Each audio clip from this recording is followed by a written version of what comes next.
muchas gracias primero que nada por darme la oportunidad de platicar con nuestros amigos de la comunidad de Enlace Judío.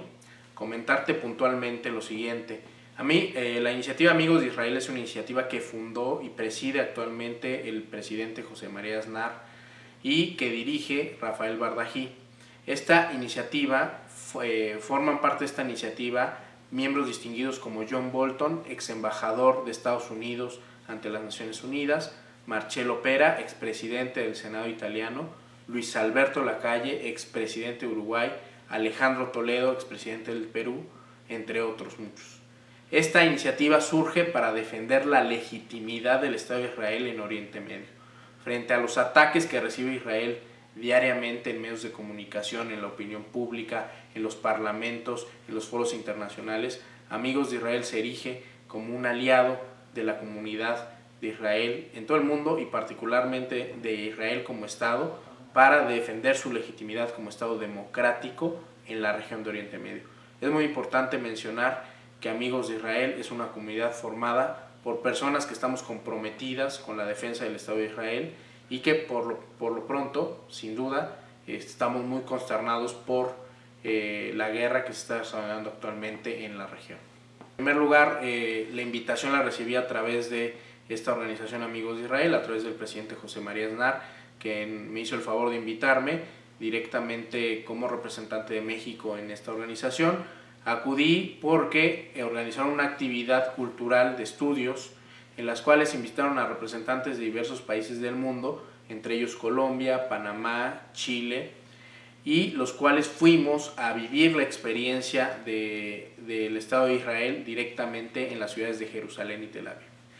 El por qué recibí la invitación, en primer lugar porque ya colaboraba activamente en otras organizaciones que tiene el presidente José María Aznar, entre ellos la Fundación FAES, del Partido Popular, que tiene su sede en Madrid, y también porque me une un especial vínculo con la comunidad de Israel derivado de mi defensa activa a través de artículos de opinión y a través de posturas públicas que he emitido en diversos foros, sean foros públicos políticos aquí en México o alrededor del mundo.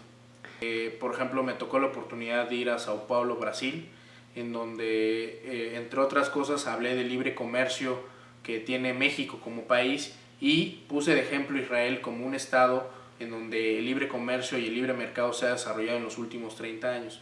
Como tú bien sabes, May, Israel se destaca por ser el país que tiene el mayor número de startups, de empresas dedicadas a la alta tecnología en todo el mundo. Es decir, el índice de emprendedurismo e innovación que hay en Israel no lo hay en otra región del mundo. Es un fenómeno muy interesante y que en los últimos 30 años ha despegado de manera considerable.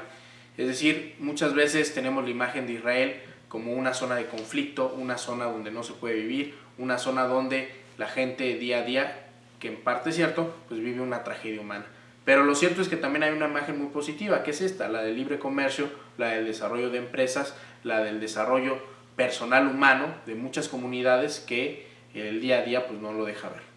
Tengo un cargo institucional ahí en el partido, pues esta postura que emito es una postura a título personal. Ahora bien, como militante del partido, lo que te podría decir es que el Partido de Acción Nacional defiende entre sus principios, primero que nada, la dignidad humana y en segundo lugar, la solidaridad. Y sobre estas bases y con base en los principios de doctrina que tiene el partido, te podría decir, replicando eso, que lo que se busca es proteger la dignidad humana de cualquier ser humano, independientemente de su creencia religiosa, independientemente de su postura política. ¿Esto qué quiere decir? Que particularmente en el conflicto de Israel, lo que nosotros vemos es que por un lado hay una defensa clara de la dignidad humana, tanto de los israelíes como de los palestinos que tienen derecho a vivir ahí, pero lo cierto es, y eso también es un principio del Partido de Acción Nacional, que nosotros defendemos la democracia como sistema de vida. Y lo que te podrá decir, insisto, a título personal, pero basado en los principios que tiene el Partido de Acción Nacional, es que el Estado de Israel es la única democracia que existe en la región. No hay ninguna otra democracia en la región de Oriente Medio.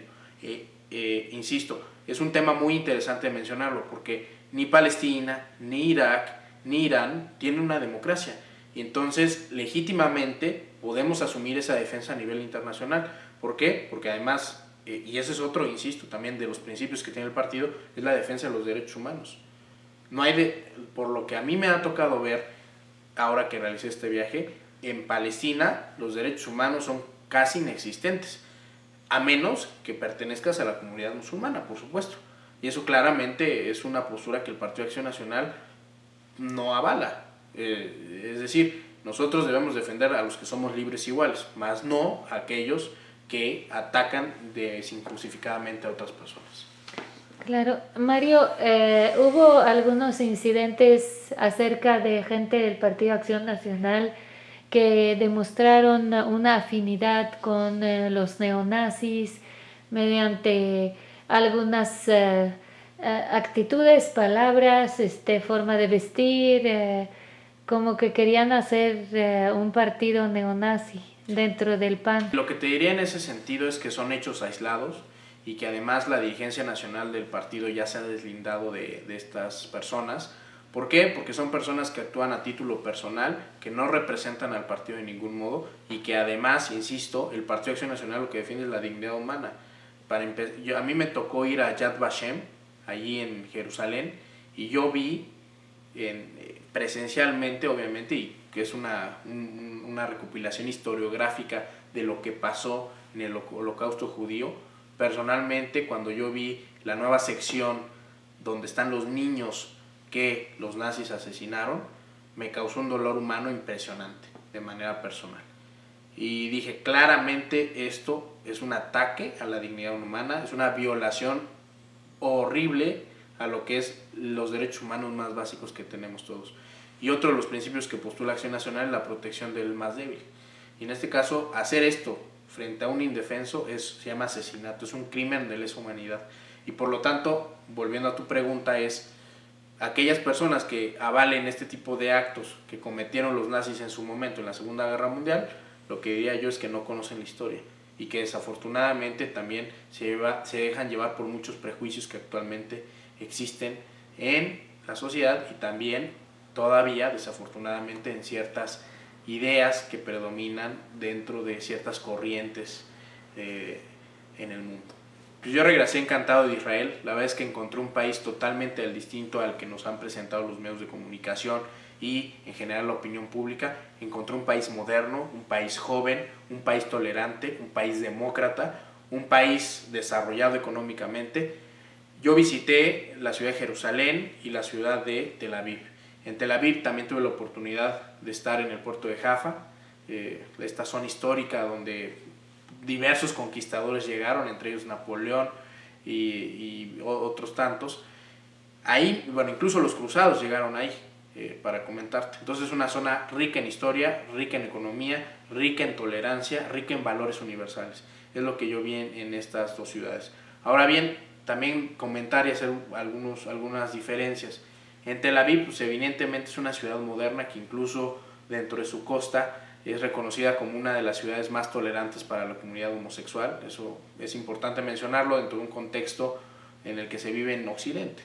Nosotros en Occidente podemos respetar y tolerar y tenemos incluso el deber, porque esa es una cuestión de derechos humanos, de asumir la igualdad de todas las personas. Yo les preguntaría a aquellos que están a favor de Palestina si la comunidad homosexual o cualquier otra minoría podría vivir con los mismos derechos que vive en Israel. Lo dudo mucho. Por ejemplo, el tema de las mujeres. Las mujeres en Israel viven, como en cualquier país occidental, con los mismos derechos que los demás ciudadanos y como debe ser. En cambio, en la zona palestina, pues todos conocemos cuál es la situación, ¿no? Las mujeres con el hijab, con la burka. Obviamente eso se debe a una cuestión religiosa, pero lo que sucede es que los musulmanes pues, no son tolerantes, la mayoría de ellos. Entonces obligan a todos a comportarse de esa manera.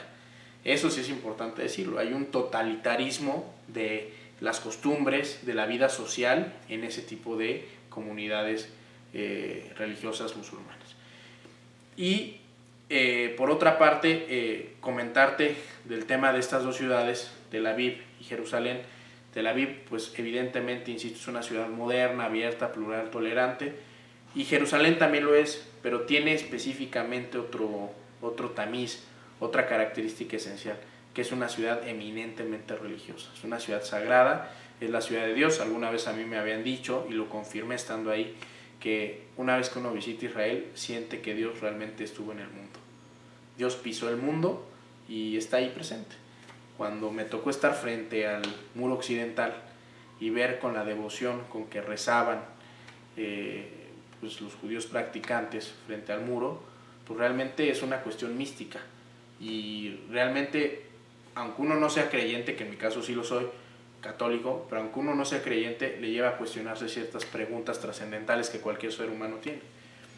Entonces, en ese sentido, creo yo que definitivamente Israel es un país mágico, donde se combinan tanto la tradición histórica religiosa como una nueva zona de modernidad que se abre al mundo. Curiosamente, Israel era conocido por tener una economía 30 años atrás estatizada, basada en los kibbutz, basada en los subsidios del gobierno. Con lo que yo vi, pues ahora es una economía abierta, insisto, libre mercado, donde las empresas se desarrollan abiertamente y donde tanto el índice de desarrollo humano de las personas como el desarrollo económico a nivel macroeconómico del país es impresionante. Que un país de 30 años para acá esté entre las 30 economías más desarrolladas del mundo, que sea un país de la integrante de la OCDE, del Club de los Países Ricos, quiere decir que realmente han avanzado y quiere decir que también es un ejemplo para que demás países podamos copiar o adaptar, mejor dicho, ciertas prácticas que ellos pudieran tener. Y dime, también estuviste en la ciudad de Sderot, que es la frontera con Gaza, y precisamente antes de la guerra, antes de que iniciara esta última contienda, la operación Margen Protector, ¿qué nos puedes decir? ¿Qué se veía venir? ¿Qué pasaba? ¿Qué sentimientos tuviste al estar ahí? Mira, había un ambiente tenso, estando en Tel Aviv, por supuesto, y donde tuvimos pláticas con diversos funcionarios del gobierno, entre ellos Ronnie Kaplan, al quien le mando un saludo, buen amigo portavoz de las Fuerzas Armadas de Israel en el mundo de habla hispana. Sentíamos un ambiente tenso, un ambiente de preocupación, porque lo que se vive en Israel el día con día es una tragedia humana, en el sentido de que la gente vive en una especie de psicosis colectiva y con mayoría de razón en aquellas comunidades que son frontera con la zona de Palestina. ¿Por qué? Porque hay un hecho incontrovertible que ningún periodista, ningún político y ninguna persona en su sano juicio puede rebatir. Jamás domina la zona palestina, que es frontera con Israel. Y jamás lo que hace es lanzar cohetes a diestra y siniestra a cualquier hora y en cualquier lugar, generando con ello pues un miedo, por supuesto, en la comunidad, no solo de judíos practicantes, que eso es muy importante decirlo. En Israel no solamente viven judíos, también viven árabes musulmanes, también viven árabes cristianos, también viven personas ateas. No solamente son judíos de religión, es un pluralismo religioso y secular impresionante. Por lo tanto, esta organización terrorista ataca a los israelíes de diario y, por ejemplo, en Sderot particularmente, por ley, tiene que haber un cuarto de seguridad antibombas en donde todas las personas se vayan a proteger. Desde un kinder de niños de 3, 4 años hasta un orfanato o hasta un asilo de ancianos. Quiere decir que tienen a la sociedad en jaque mate, continuamente. Yo no me querría imaginar qué sucedería aquí en México si en la Ciudad de México diario tuviéramos una alarma, tuviéramos que construir un cuarto antibombas para protegernos de un posible ataque. Y lo peor del asunto es que no sabemos ni dónde va a caer el misil, ni a qué hora va a caer el misil, ni siquiera a quién va dirigido. Por lo tanto, lo que se vive aquí es un terrorismo no solamente destructivo con armas, sino un terrorismo psicológico que jamás hace con la población civil israelí. Aquí me gustaría obviamente remontarme al origen del Estado de Israel, desde la época del protectorado británico hasta posteriormente en 47 y en 48 cuando ya se forma el Estado de Israel. Aquí hay un dato que, insisto, tampoco nadie históricamente y ningún académico serio tampoco puede refutar. En ningún momento de la historia humana hubo un país que se llamara Palestina. No lo hubo. No hubo un gobierno palestino sobre una región.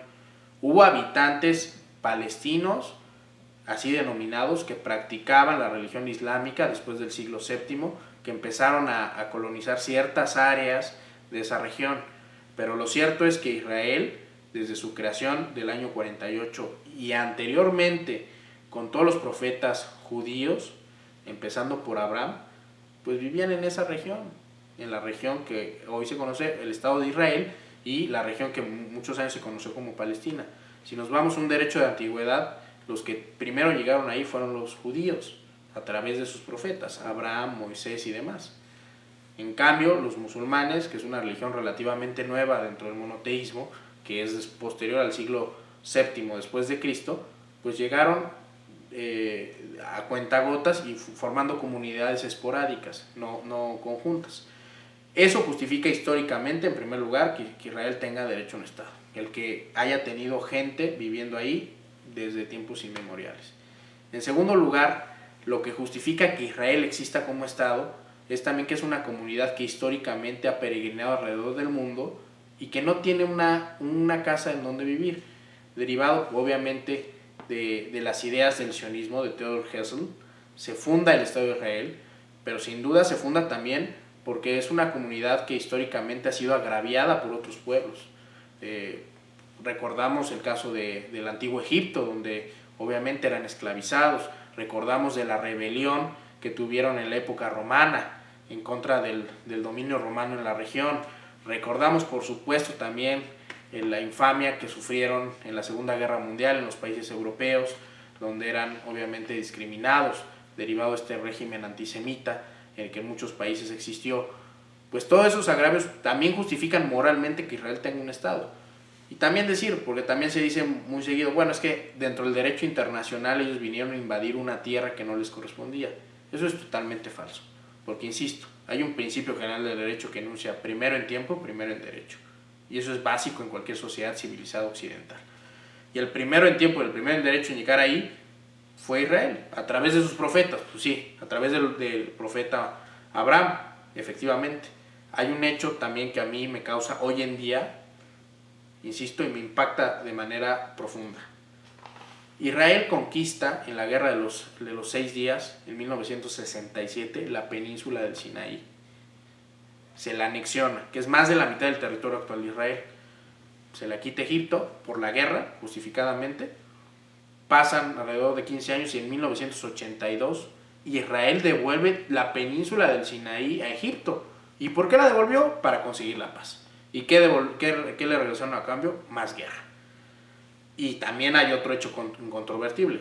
Israel le ha devuelto a Palestina el Hebrón, que es donde tienen su tumba pues, los profetas israelíes judíos más importantes. Es decir, Israel continuamente da muestras de generosidad para conseguir la paz y lo único que consigue es más guerra. ¿Por qué? Porque, y esto lo va a tomar del profesor Rafael Israelí, profesor de la Universidad Hebrea de Jerusalén, donde me tocó estar, uno no puede dialogar frente a otra persona que la única respuesta que tiene es tú no tienes derecho a existir y tu único derecho es a ser aniquilado totalmente. No es una negociación, aquí se trata y la única respuesta y solución razonable para Hamás, en este caso en Palestina, y para muchos fundamentalistas islámicos es la desaparición absoluta del Estado de Israel. Y eso de ningún modo puede suceder. Eso no es negociable. Cuando uno se encuentra frente a un interlocutor que tiene esa respuesta, lo único que tiene uno que decir es retirarse de la mesa y defenderse como pueda. ¿Por qué? Porque Israel lo que está haciendo ahorita es un derecho a la legítima defensa, sin más. Ahorita se está llevando a cabo una verdadera limpieza étnica de cristianos del Medio Oriente. Ya como que estamos viendo que va a quedar un Medio Oriente sin cristianos porque les están obligando en Irak, el ejército ISIS les está obligando a convertirse o morir. ¿Qué opinas de este futuro tan terrible para el cristianismo del Medio Oriente y qué es lo que se puede hacer desde aquí? Sí, claro, esta pregunta es muy importante, sobre todo para la comunidad aquí en México, que más del 80% es católica y que la religión predominante pues, es la cristiana. Lo que yo te diría es lo siguiente, los musulmanes, por lo menos los musulmanes radicales, que desafortunadamente ya son mayoría en muchos de estos países, no aceptan el paradigma de la tolerancia religiosa, de la libertad religiosa. Para ellos debe ser un Estado confesional que practique el Islam desde sus fundamentos mismos de la ley. Recordemos que la ley islámica, que se llama Sharia, contiene muchos preceptos contrarios a la dignidad humana y los derechos humanos mínimos. Por ejemplo, nos enteramos día con día de los ataques y de los ultrajes que sufren mujeres, por ejemplo, que son apedreadas por cometer ofensas contra la religión musulmana. Pero aquí estamos hablando no como en México, como cualquier país occidental, donde tenemos leyes laicas y seculares. Aquí estamos hablando que el Estado, a través del gobierno, a través del aparato de seguridad, impone una ley religiosa. Ese es el peligro que representa el fundamentalismo islámico para Occidente. Ya hoy en día se está hablando en Europa, por ejemplo, que en Bélgica, en Holanda, en Bruselas, donde estuve hace poco, la capital de Europa, en Bruselas más de la mitad son practicantes musulmanes. Eso no representa un peligro siempre y cuando estos practicantes musulmanes no sean fundamentalistas. ¿Qué es lo que sucede? Que van acaparando cada vez más espacios y van creando espacios públicos donde únicamente la Sharia es válida. Ya son comunidades cerradas, son guetos donde la única ley que se aplica es la Sharia. Y lo que sucede en estos países islámicos con los cristianos es muy sencillo, son aniquilados totalmente. ¿Por qué? Y poniendo un ejemplo muy vigente, el Estado Islámico del Levante hoy en día ha impuesto su ley en Irak, donde mata a cristianos a diestra y siniestra, sin mayor razón que no quererse convertir al Islam. Eso claramente es un peligro para Occidente, es un peligro para todos nuestros países. Incluso aquí en América Latina, donde me gustaría mencionártelo, May, hay rastros de inteligencia de seguridad nacional y de muchos lugares del mundo donde estos grupos fundamentalistas ya están ocupando ciertas regiones del país, del continente, por ejemplo, la triple frontera entre Uruguay, Paraguay, Brasil, Venezuela, por supuesto, donde el régimen de Hugo Chávez en su momento tuvo muchos contactos a nivel institucional y a nivel de inteligencia con el gobierno iraní de Mahmoud Ahmadinejad, y por lo tanto pues es un peligro latente para América Latina también esta situación. Lo que diría es, y me sumaría en este aspecto, por supuesto, al llamado que ha hecho el Papa Francisco a que pues se haga lo propio y denunciar estos abusos y estos asesinatos que se están cometiendo en contra de la comunidad cristiana. Y sin duda aquí, en este caso, en el caso de los cristianos, sí se puede hablar de un genocidio. ¿Por qué? Porque de acuerdo a las reglas del derecho internacional se está tomando a un grupo en específico para asesinarlos. Cosa que, por ejemplo, no sucede con la comunidad palestina. ¿Por qué? Porque ahí es otro paradigma que es el de la derecho a la legítima defensa. Son dos temas muy importantes y muy distintos. Pero insisto, aquí lo importante es, el cristiano tiene derecho a vivir, sea cristiano, o sea ateo, sea laico, sea judío, sea musulmán. Ok, eso es la tolerancia, el pluralismo religioso, la libertad que nosotros vivimos en Occidente. Pero lo que no aceptan los de Oriente Medio, particularmente en estos países musulmanes, es que puedan convivir pacíficamente dos personas que profesan religiones distintas. Y ese es un peligro, insisto, que ahorita está padeciendo la comunidad cristiana, pero que el día de mañana puede padecer alguna otra comunidad en todo el mundo. También conocemos de sobra que nuestras universidades públicas están dominadas por esta opinión pública que yo llamaría antisemita, porque eso es lo que es un antisemitismo. Si bien es cierto, no es lo mismo ser antisemita que anti-Israel, pero aquí en México se confunden ambas cosas. Las personas que están en contra del Estado de Israel también son antisemitas, cosa que no sucede en otros países del mundo, pero aquí sí sucede. La comunidad judía es de las principales comunidades asentadas aquí en México que producen riqueza. Eso es importante decirlo, porque hoy lo que requiere México es desarrollo económico, requiere empleos, requiere seguridad. Lo que ha aportado la comunidad judía a México es invaluable. Por ejemplo, en el terreno cultural tenemos a judíos insignes como Enrique Krause, por mencionar el más conocido. Es decir, los aportes que ha hecho la comunidad judía a México son invaluables, insisto. Y por lo tanto, creo que es un deber como mexicanos, no solamente si fuera la comunidad judía, pero también si fuera la comunidad musulmana, que hiciera aportes. Si alguien quisiera desaparecerlos del mapa, como dicen los líderes de Hamas que quieren desaparecer del mapa Israel, también deberíamos asumir esa defensa. Por eso es el interés personal y también el interés de la organización Amigos de Israel en defender públicamente al Estado de Israel. Vemos una inacción también de muchas organizaciones en el mundo que frente a otras violaciones a derechos humanos, violaciones al régimen democrático, se pronuncian públicamente. Pero cuando se trata de Israel, parece ser, y esto lo tomo de un artículo famoso de los años 60 publicado en el New York Times, que dice que parece ser que Israel es el único país que se le pide realmente ser cristiano, es decir, poner la otra mejilla, aceptar todos los agravios y no defenderse. Es el único país que se le pide eso. A ningún otro país en el mundo se le pide ser tan tolerante, poner la otra mejilla como Israel. Insisto en una palabra, ser realmente cristianos. Y al único que se le exige eso es atacado diariamente con misiles que vienen de las fronteras, pues ahora sí que me perdonen aquellos que tienen otra postura, pero realmente es algo loco, es algo irracional, es algo surrealista el hecho de que se le pide eso a Israel, cuando en otros países del mundo sucede totalmente lo contrario.